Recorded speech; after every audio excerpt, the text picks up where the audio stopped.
А можа гэта яшчэ быць звязана з тым, што ва ўкраіну адправілі нашых палітвязняў, прымушана адправілі праз Украіну і ўжо ўкраінскаму боку неяк немагчыма было не заўважаць велізарную праблему палітзняволеных у Беларусі.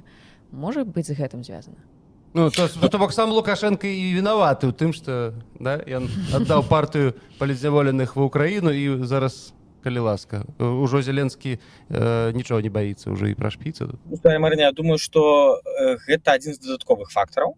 І сапраўды ён вось у гэтай супрацы ён таксама нас зблізіў, таму што калі адбываўся, вось вы казалі перад гэтым пра Марыю Калеснікаву і іншых, вось этой 4 дні, калі была это просто супынная камунікацыя паміж нашым офісам, украінскім бокам, амерыканскім, літоўскім і польскім, з тымі сотнямі званкоў этой каардынацыяй, яна, безумоўна, таксама ў вачах Украіны, украінскай улады. І тут вельмі важны, канешне, чалавек Кірыла Буданаў, вось, які зараз з'яўляецца кіраўніком адміністрацыі прэзідэнта. Ну і па сутнасці ён такі другі чалавек у адміністрацыі пасля прэзідэнта. Ён сапраўды там мае ключавую такую вось ролю адыгрывае. І ён ж акурат тады сустракаў нашых палітвязняў, нашых герояў і арганізоўваў увесь таксама будучы працэс таго, каб людзі змаглі выехаць в Польшу і ў Літву.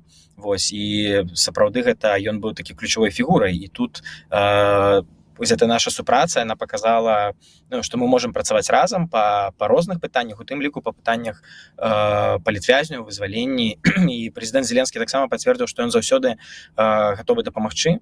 Вось, калі трэба, у тым ліку пытання палітвязняў. Дарэчы, размова ўчора, яна зрэшты з гэтага і пачалася таксама, таму што прэзідэнт Зеленскі спытаваў, як адчуваюць сябе зараз вызваленыя людзі, у якім яны стане.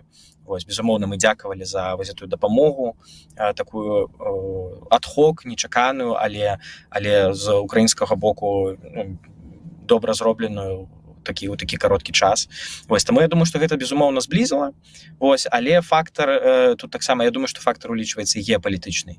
І бачна, што з Лукашенка, як кажуць, кашу не зварыш. Вось, ён будзе працягваць заставацца васалам Пуціна, а вось дэмакратычнымі сіламі, з беларусамі працаваць можна